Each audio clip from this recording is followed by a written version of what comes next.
Sa pagtahak nila ng daan patungo sa abandonadong tahanan, samut-sari na ang kanilang nararamdaman sa paligid.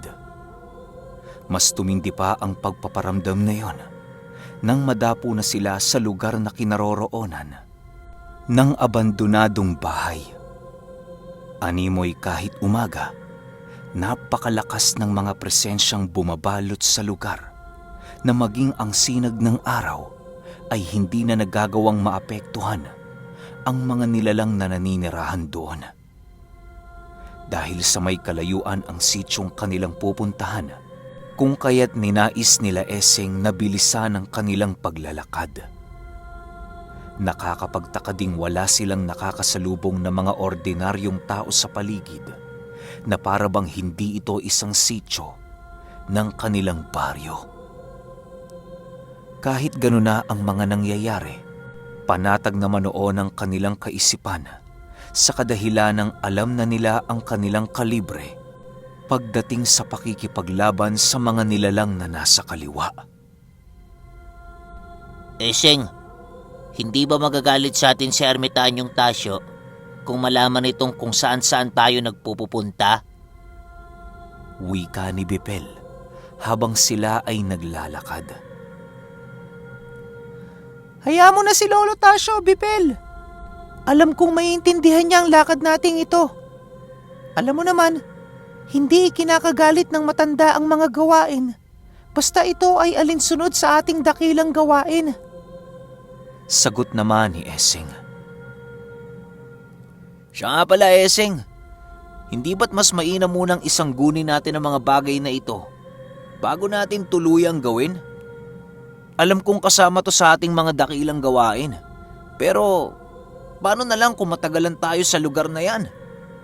Hindi ba't mag-aalala si Ermitanyong Tasyo sa ating kinaroroonan? Dagdag naman ni Makot. Malabong magawa pa natin ang bagay na yan. Kaya niyo bang maghintay pa ng susunod na mabibiktima ng demonyong nakawala dito sa ating lupain?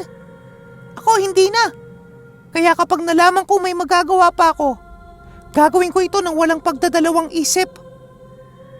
Sagot naman ni Eseng habang patuloy nilang binibilisan ang kanilang paglalakad. Matapos nilang mag-usap, narating na nga nila ang abandonadong pamamahay na sinasabi ng kanilang kababaryo. Sa unang pagsilay nila sa lugar na yon, ay parabang isa lamang itong normal na sirang tahanan. Subalit nang titigan itong mabuti ni Eseng, laking gulat na lamang niya nang may makita siyang mga figurang nakalabas ang mga ulo sa bintana. Nakatitig din ito sa kanila habang dahan-dahang ngumingisi. Sa pagsilay ni Eseng sa paligid, bigla namang nagsilitawan ang mga pugot na ulo ng mga kaluluwang hindi natatahimik. Nakalitaw lamang ito sa bakuran ng abandonadong bahay na nakabaliktad ang ulo. Umuungol din ang mga yon habang patuloy silang umiikot sa kanilang kinaroroonan. Pagtitig ni Eseng sa bawat ulong naroon, laking gulat na lamang niya nang makita niya ang nangingitim na mga mata nito at maging mga ngipin. May tanda din ito ng dyablo sa noo na siyang labis na ikinabahala ni Eseng. Nang tuluyan na silang makapasok sa abandonadong bahay, doon sumambulat sa kanila ang lahat ng kagamitang nagtatawag ng mga demonyo at nagpapakita ng mga aral ng kaliwa. Ultimo, ang mga ritual na iniwan ng mga dating kultong naroon ay buhay na buhay pa rin dahil sa presensyang bumabalot sa mga ito. Maging ang iilang mga kandilang nakatirik sa bungo ng tao, patuloy pa ring nagliliyab na parabang hindi ito nagagawang patayin ng hangin. Sinubukan din itong patayin nila Eseng, subalit hindi nila kayang maapula ang apoy na pinapangalagaan ng demonyo. Ingat mga kapatid, sapagkat ang bawat bagay sa lugar na ito ay lubhang mapanganib at nakakalason. Hindi sa pisikal nating anyo, bagkus ay sa espiritual. Kung ano man ang inyong makikita, ito ay inyong ipagsawalang bahala. Wika ni Eseng sa kanyang mga kapatid. Kasabay ng pagwika nito, ay ang tuluyan naman nilang pagpasok sa looban ng abandonadong pamamahay. Sa unang pinto pa lamang, bumungad na sa kanila ang isang napakabigat na hangin na parabang nagtataboy sa kanilang pangkat. Hindi naman ito gaanong pinansin nila Eseng dahil sa alam nilang malalakas ang kanilang bakod at puder sa kanilang mga katawan. Nang madapo na sila sa sala ng bahay, marami na silang nakikitang hindi ordinaryong kaganapan. May mga pentagramong sumisimbolo sa ritual na pangtawag sa mga demonyo at iba pang mga bagay na hindi mawari nila Eseng kung saan ito ginagamit. Maliban sa kanilang mga nasisilayan, ang labis pa nilang ikinagulat noon ay kung bakit nagagawa ng mga demonyong nanananahan sa lugar ang magparamdam kahit hindi pa naghahari ang kadiliman. Sa pagpapatuloy ng kanilang paglalakad, ramdam na ramdam nila Eseng ang mga paghinga ng mga namatay. Halos hindi noong maiwasang tumayo ng kanilang mga balahibo dahil sa nararamdaman nilang kilabot at malamig na hangin. Nang hindi na makapagtimpi itong si Eseng, napagpasyahan niyang dukutin ang libretang bigay sa kanila ng kanilang guro upang mas lalong pag-intingin ang bakod nila sa kanilang katawan.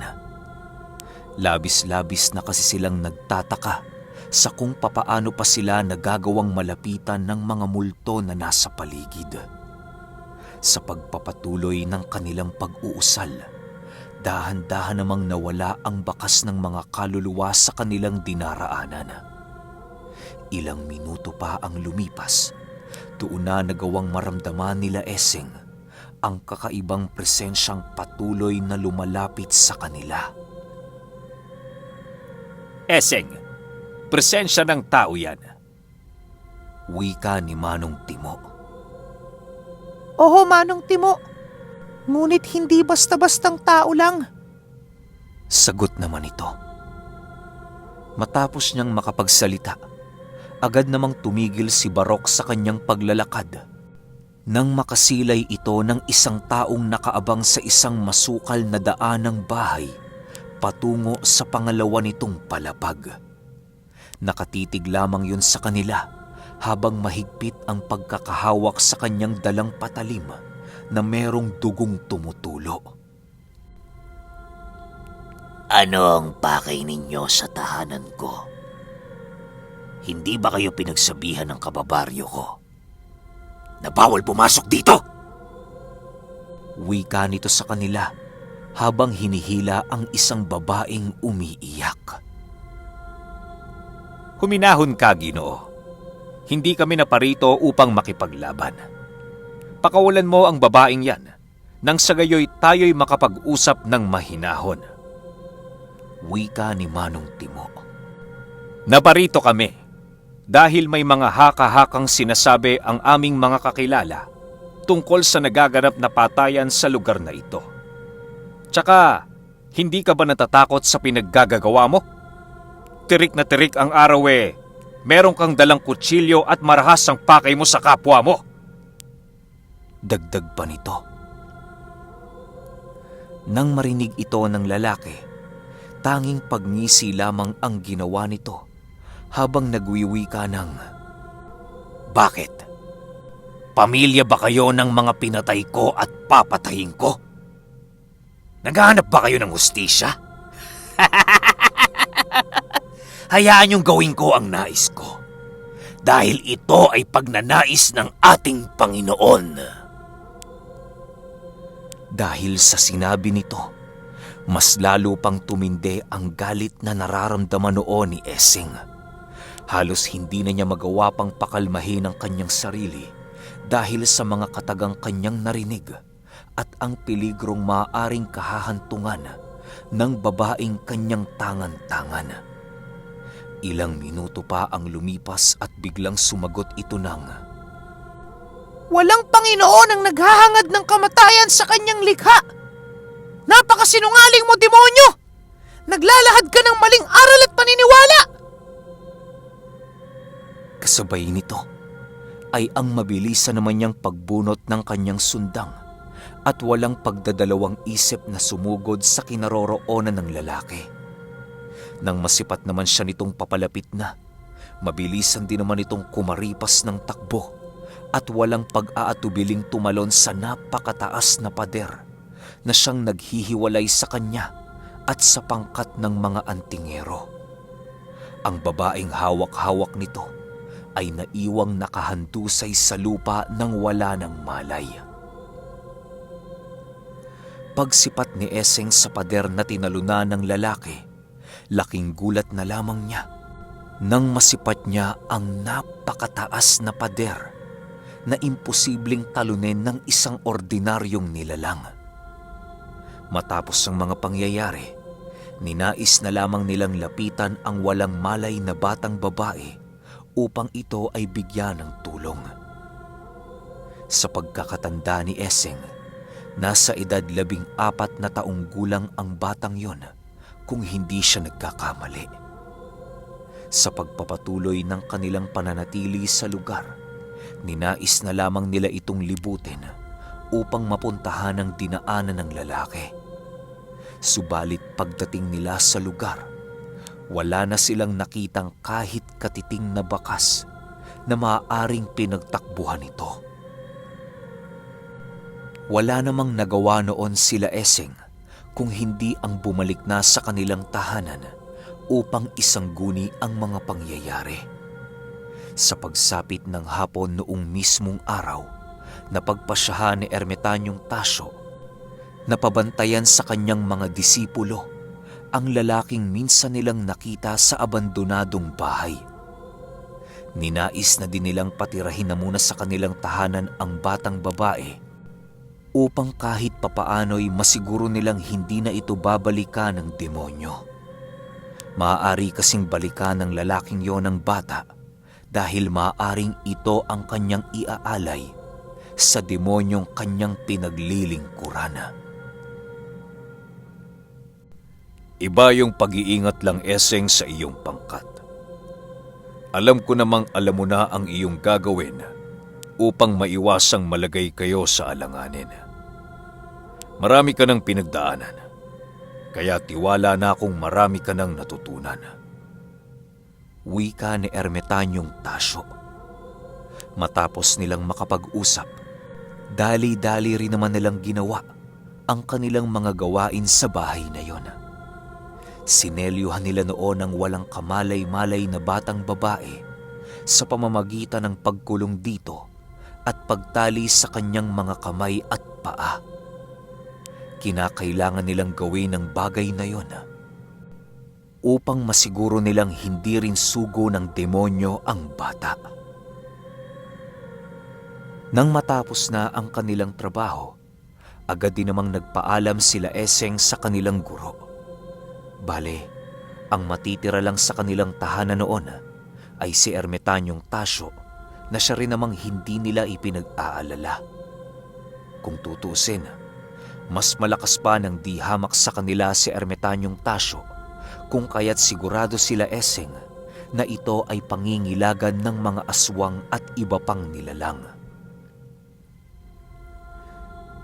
Bago sumapit ang 8:00 ng gabi noong mismong araw, kasalukuyang naghihintay na sila Eseng sa labas ng tahanan ni Ermitanyong Tasyo.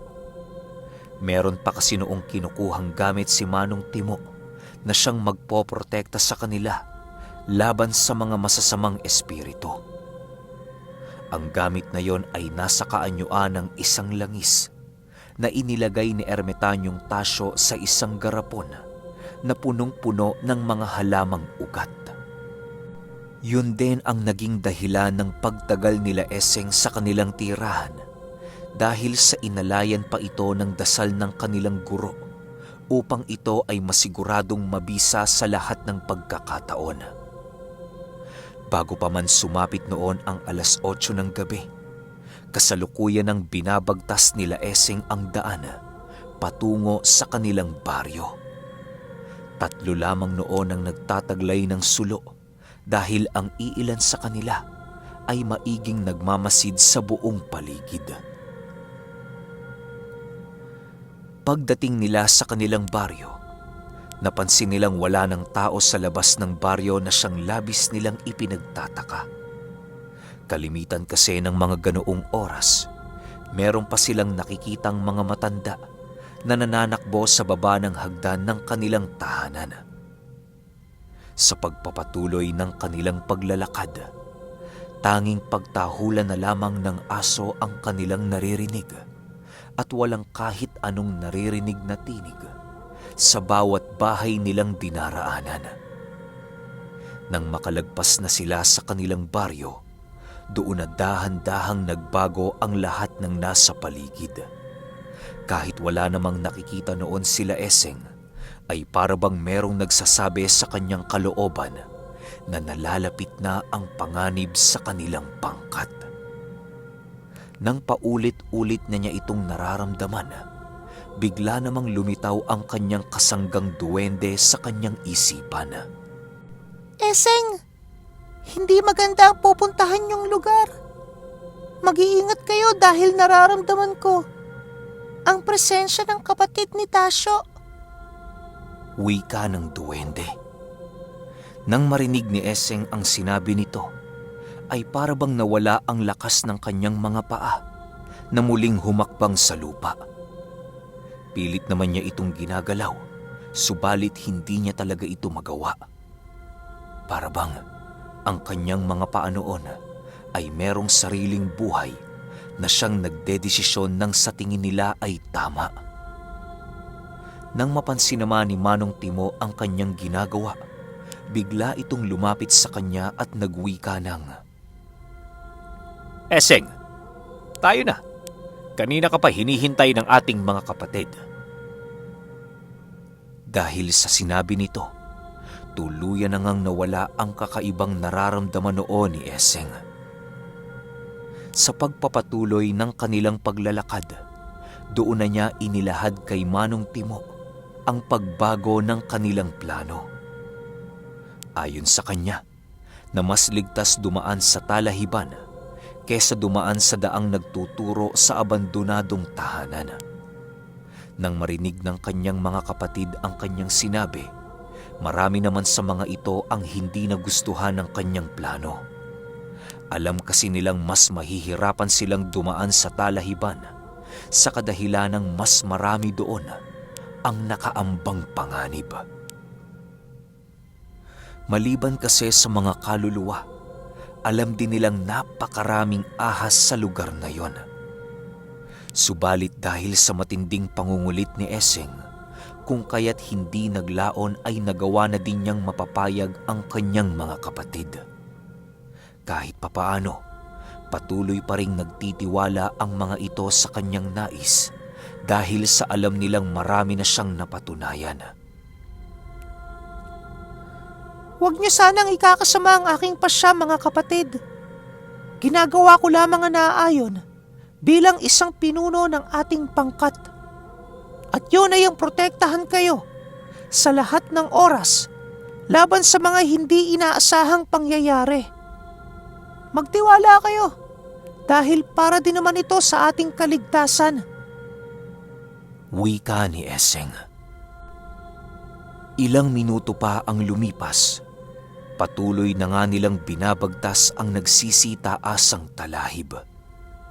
Maiging pagmamasid noon ang kanilang ginagawa dahil sa anumang oras, maaari silang matuklaw ng isang makamandag na ahas.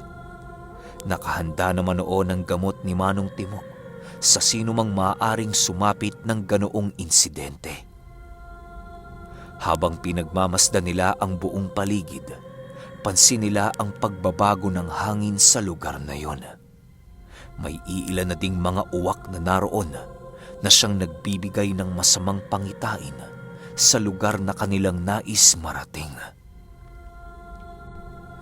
Ayon kasi kay Eseng, na kapag ang lugar ay binabalot ng mga maiitim na ibon, kagaya ng uwak, ay merong naninirahang masasamang elemento o nilalang na may bahid ng demonyo.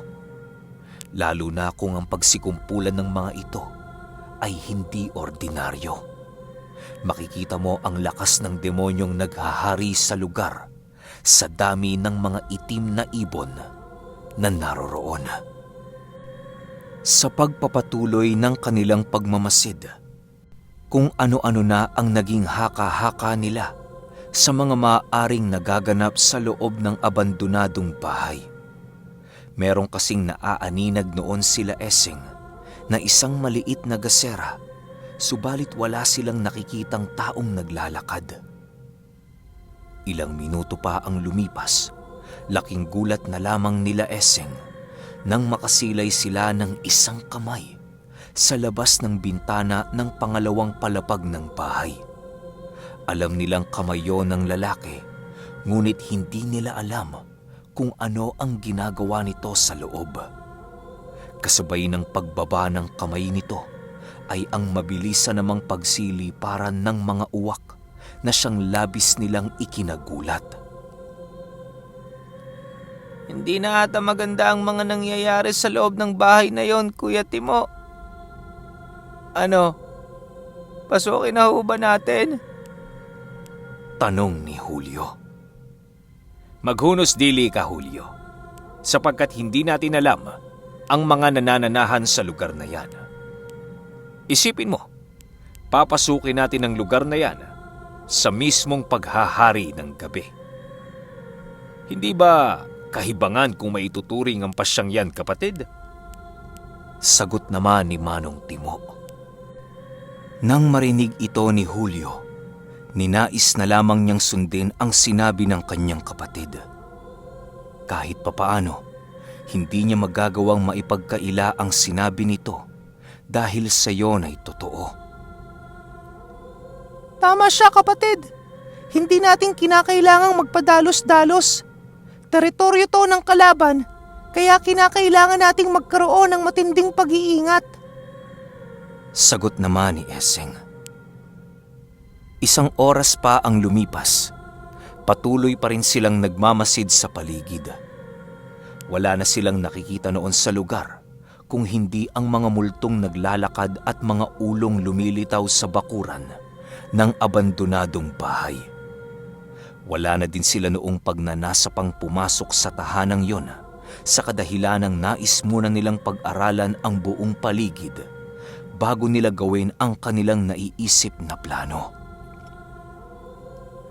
Nang sumapit na ang hating gabi, laking gulat na lamang ni Eseng nang biglang merong nagsiusli ang pansyon sa bakuran nito.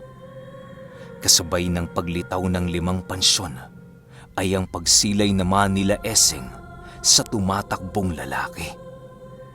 Sa likod nito ay meron itong kasakasamang isang matandang hukluban na merong mga kadena sa kanyang mga kamay.